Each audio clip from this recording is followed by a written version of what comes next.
میں کل بینک میں گیا، وہاں لوگوں کا بہت رش تھا۔ میں مینیجر صاحب کے پاس بیٹھا ہوا تھا۔ اتنے میں ایک بابا جی جن کی عمر لگ بھگ 60 سال ہوگی ایک پراڈو سے اترے اور بینک میں داخل ہوئے۔ مینیجر نے کھڑے ہو کر استقبال کیا۔ سب بینک کے اسٹاف نے اپنی کرسی سے اٹھ کر ان کو سلام کیا۔ میں اپنی کرسی پر بیٹھا رہا۔ مجھے لگا کہ یہ بابا جی ضرور کوئی وزیر یا مشیر یا اس طرح کے کوئی اعلیٰ عہدے کے انسان ہیں۔ بابا جی نے جیب سے چیک بک نکالی، 10 لاکھ رقم لکھی اور مسکرا کر بولے، مینیجر جی جلدی سے مجھے یہ پیسے دو اور میرے ATM کارڈ کا کیا ہوا؟ مینیجر بہت پیار سے بولا، چاچا جی بس کچھ دن تک آپ کا کارڈ آ جائے گا۔ بابا جی نے پیسے لیے اور جانے لگے۔ میں نے مینیجر سے پوچھا یہ کون ہے؟ مینیجر مسکرایا اور کہا، خود ان سے کیوں نہیں پوچھ لیتے؟ میں بابا جی کے پاس گیا اور آہستہ سے پوچھا، بابا جی کیا آپ سے کچھ باتیں کر سکتا ہوں؟ بابا جی کا ڈرائیور زور سے بولا، ہم بہت ضروری کام سے جا رہے ہیں، اس وقت ہمارے پاس ٹائم نہیں ہے۔ بابا جی میری طرف دیکھ رہے تھے، آہستہ سے بولے، تمہاری آنکھوں میں یوں لگتا ہے جہاں بستا ہے اور جہاں کے لوگ تیری دنیا میں بہت خوش رہتے ہیں۔ بابا جی نے بات کیوں کی مجھے ابھی بھی سمجھ نہیں آیا۔ خیر بابا جی نے مجھے گاڑی میں ساتھ بیٹھنے کا کہا۔ میں نے پوچھا، بابا جی آپ نے جو گھڑی پہنی ہے کم سے کم 20 لاکھ کی ہوگی۔ بابا جی مسکرائے اور کہا، یہ سب میرے اللہ کی کرم نوازی ہے۔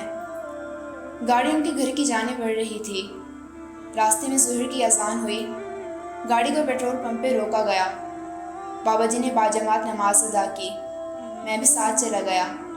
بابا جی جب نماز کے بعد واپس گاڑی میں آ کر بیٹھے تو مجھے پتہ چلا کہ یہ پیٹرول پمپ بھی بابا جی کا ہی ہے۔ مجھے یقین ہو گیا کہ بابا جی بہت امیر شخص ہیں۔ میں نے پوچھا، بابا جی مینیجر نے مجھے آپ کے بارے میں اتنا بتایا تھا کہ آپ کی کہانی نہ جانے کتنے لوگوں کے لیے راہ زندگی بن سکتی ہے۔ بابا جی کے گھر پہنچے تو گھر کافی خوبصورت تھا۔ بابا جی نے لمبی سانس لی اور آہستہ سے بولے، اچھا بیٹا میں جانتا ہوں تم کیا سننا چاہتے ہو۔ بابا جی بولے، بیٹا ایک وقت تھا جب میں اسکول میں ماسٹر ہوا کرتا تھا۔ میں غربت میں جی رہا تھا۔ میرے ابا نے گائے بھینس رکھی ہوئی تھی، بس وہیں ہماری روزگار تھی۔ میں 7 جماعتیں پڑھ کر ماسٹر بھرتی ہو گیا تھا۔ ایک دن میں اسکول میں بچوں کو پڑھا رہا تھا کہ اچانک اسکول بند کرنے کا حکم آیا۔ بچوں کے امتحانات کے دن تھے۔ سب آرمی والے آئے ہوئے تھے۔ مجھے بھی کہا گیا کہ ماسٹر جی چلیں، چھٹی ہو گئی ہے، سب اپنے اپنے گھر جائیں۔ میں نے آرمی کے ایک سپاہی سے پوچھا، بھائی آپ لوگ کیوں ہم لوگوں کو یہاں سے نکال رہے ہیں؟ بچوں کے امتحانات ہیں، میں ان کو پڑھا رہا ہوں۔ وہ سپاہی مسکرا کر بولا، ماسٹر جی ہمارے بریگیڈیئر صاحب تشریف لا رہے ہیں، اس لیے اسکول بند کیا جا رہا ہے۔ میں حیران ہوا کہ یہ بریگیڈیئر کیا ہوتا ہے۔ میں نے پوچھا کہ کیا یہ کوئی وزیر ہوتا ہے؟ وہ سپاہی مسکرانے لگے اور کہا، ارے ماسٹر صاحب یہ وزیروں سے زیادہ طاقتور ہوتے ہیں، اب آپ جائیں۔ میں سوچ میں گم ہو گیا کہ یہ بریگیڈیئر آخر کیا چیز ہے جس کی آمد پہ اسکول بند کر دیا گیا۔ اتنے میں سائرن بجاتی ایک گاڑی آئی۔ گاڑی سے ایک آدمی نکلا جو یونیفارم پہنے ہوئے تھا، ہاتھ میں ڈنڈا پکڑے ہوئے گاڑی سے باہر آیا۔ میں نے دل میں عہد کیا، میں بریگیڈیئر سے ہر حال میں ملوں گا۔ جب میں ملنے کے لیے آگے بڑھا تو مجھے ایک سپاہی نے دھکا دیا اور مجھے پیچھے دھکیل دیا۔ میں جب دوسری بار آگے بڑھا تو ایک سپاہی نے مجھے ڈنڈا دے مارا۔ اس ڈنڈے سے میرے ہاتھ کی ایک انگلی ٹوٹ گئی۔ میں سمجھ گیا تھا بریگیڈیئر سچ میں بہت طاقتور عہدہ ہے، لیکن میں بضد تھا کہ بریگیڈیئر سے ملے بنا نہیں جانا۔ جب بریگیڈیئر صاحب سے ملاقات کرنے کے بعد ہمارے اسکول کے دفتر میں گئے تو میں بھی پیچھے چلا گیا اور زور زور سے آواز دینے لگا، بریگیڈیئر سر مجھے آپ سے ملنا ہے۔ آواز سن کر بریگیڈیئر صاحب باہر آئے اور مجھے پاس بلایا۔ سپاہی مجھے اپنے ساتھ ان کے پاس لے گئے۔ بریگیڈیئر صاحب نے پوچھا، ہاں جی آپ کون ہیں؟ آپ کو کیا کہنا ہے؟ میں مسکرایا اور ان کو اپنا ہاتھ دکھایا۔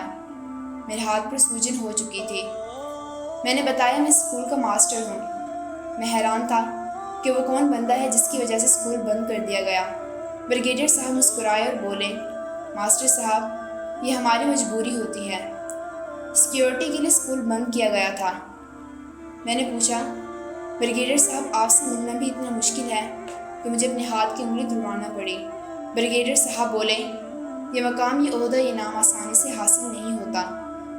میں نے ہنس کر پوچھا، بریگیڈیئر صاحب کیا آپ مجھے بتا سکتے ہیں بریگیڈیئر بننے کے لیے کیا ضروری ہے؟ تو بریگیڈیئر صاحب نے بتایا اس کے لیے بہت پڑھنا پڑتا ہے، ہر انسان اس مقام پہ نہیں پہنچ سکتا۔ جائیں ماسٹر صاحب، اب ہم ضروری میٹنگ کر رہے ہیں۔ میں مسکرا دیا اور میں نے کہا بریگیڈیئر صاحب میرا چہرہ یاد رکھنا، اللہ نے چاہا تو ہم ایک بار پھر ملیں گے۔ میں گھر آیا، اللہ نے مجھے 3 بیٹے عطا کیے تھے۔ میں نے بچوں کو کہا اب گائے بھینس سب بیچ دوں گا، اب سے آپ تینوں کو من لگا کر پڑھنا اور صرف پڑھنا ہے۔ میں اپنے بچوں کو پڑھاتا رہا، مہنگے اسکول مہنگے کالج میں ایک ایک کر کے بچوں کی پڑھائی کی خاطر سب کچھ بیچتا گیا، پہلے زمین، پھر گائے بھینس، پھر گھر جائیداد، اور پھر میں اسکول پڑھانے کے ساتھ ساتھ گاؤں کے نمبردار صاحب کی حویلی میں کام کرنے لگا۔ میرے بچے پڑھتے رہے اور میرے سب عزیز رشتہ دار اور دوست احباب مجھے سب چھوڑ کر چلے گئے۔ لوگ مجھے پاگل اور نفسیاتی کہتے تھے اور لوگ سچ کہتے تھے۔ میں نے بچوں کی پڑھائی کے لیے سب کچھ بیچ ڈالا تھا، مجھے کوئی منہ نہ لگاتا تھا۔ حالات ایسے بھی آئے تھے، مجھے یاد ہے کہ سن 2000 کی بات ہے کہ میں نے کچرے کے ڈبے سے کھانا نکال کر کھایا تھا، جو کچھ میرے پاس تھا سب بچوں پہ خرچ کر دیا۔ بچوں کی تعلیم مکمل ہوئی اور میرا بیٹا اللہ کی رحمت کرم سے اپنی محنت اور قابلیت سے بریگیڈیئر بھرتی ہو گیا، جو کہ میرے لیے خواب تھا۔ اب میں ایک بریگیڈیئر کا باپ ہوں اور پھر میرے چھوٹے دونوں بیٹے بھی بریگیڈیئر بھرتی ہو گئے، اور الحمدللہ آج میں 3 بریگیڈیئرز کا باپ ہوں۔ مجھے وہ لمحہ یاد ہے، کیا اتفاق تھا۔ میں اسکول ماسٹر غریبی کا مارا ہوا، اپنوں کا چھوڑا ہوا، لوگوں کا دھتکارا ہوا، مجھے سب پاگل کہتے تھے۔ جب میرے بیٹے کی پاسنگ آؤٹ تھی اور مائک میں اعلان کیا جا رہا تھا، بڑے بھائی بریگیڈیئر مزمل بھٹی، چھوٹا بھائی بریگیڈیئر جنید بھٹی، اور سب سے چھوٹا بھائی جس کو آج بریگیڈیئر کے عہدے سے نوازا جائے گا، وہ بریگیڈیئر دانش بھٹی ہے، اور ہم اس باپ کو سلیوٹ پیش کرتے ہیں جس کے تینوں بیٹے پاک آرمی کے آفیسرز ہیں۔ جب مائک میں اعلان کیا جا رہا تھا تو میں اور میری بیوی رو رہے تھے، ہماری آنکھوں میں آنسو تھے۔ ہم کو باعزت طریقے سے اسٹیج پہ لے جایا گیا، ہم کو سپاہی سلیوٹ کر رہے تھے۔ مجھے وہ دن یاد آئے جب میں کچرے سے کھانا اٹھا کر کھاتا تھا، پھٹے پرانے کپڑے پہنتا تھا۔ مجھے مجلس سے ایک بار یہ کہہ کر نکال دیا تھا کہ محلے والوں نے کہا کہ مجھ سے گندی بدبو آتی ہے، لیکن میرا اللہ سب دیکھ رہا تھا اور مجھے آزما رہا تھا، اور الحمدللہ میں آزمائش میں صبر شکر کے ساتھ کامیاب رہا۔ پھر مجھے اس بریگیڈیئر کے گھر جانا تھا جس سے میں نے پوچھا تھا کہ بریگیڈیئر بننے کے لیے کیا کرنا پڑتا ہے۔ اس کا ایڈریس ملا، میں اپنے تینوں بیٹوں کے ساتھ اس کے گھر گیا۔ وہ میجر جنرل کے بعد ریٹائر ہو چکا تھا۔ میں اپنے بیٹوں کے ساتھ سرکاری گاڑی میں گیا تھا۔ اس وقت کے بریگیڈیئر صاحب مجھے دیکھتے ہی پہچان گئے، وہ حیران تھے۔ میں نے ان کی طرف مسکرا کر کہا سر جی اللہ کی رحمت دیکھیں، ایک وقت تھا کہ مجھے بریگیڈیئر سے ملنے کے لیے ہاتھ کی انگلی توڑوانا پڑی تھی، آج میں 3 بریگیڈیئر کا باپ ہوں۔ میجر جنرل صاحب ہنسنے لگے، مجھے گلے سے لگایا اور تعریف کرنے لگے۔ ہونے کو کیا نہیں ہو سکتا، انسان کیا کچھ نہیں کر سکتا۔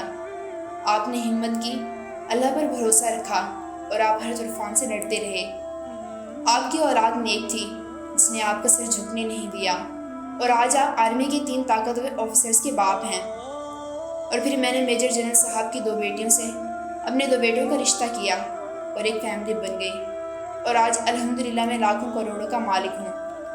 اب مجھے بریگیڈیئر سے ملنے کے لیے انگلی نہیں توڑوانا پڑتی، بلکہ وہ مجھے سلیوٹ کرتے ہیں۔ ہمت کی ضرورت ہے، ہر مقام حاصل کیا جا سکتا ہے، کامیابی آپ کی ہمت اور صبر کی محتاج ہے۔ جب تک آپ ہمت اور صبر سے آگے بڑھتے رہیں گے تو کامیابی قریب آتی جائے گی۔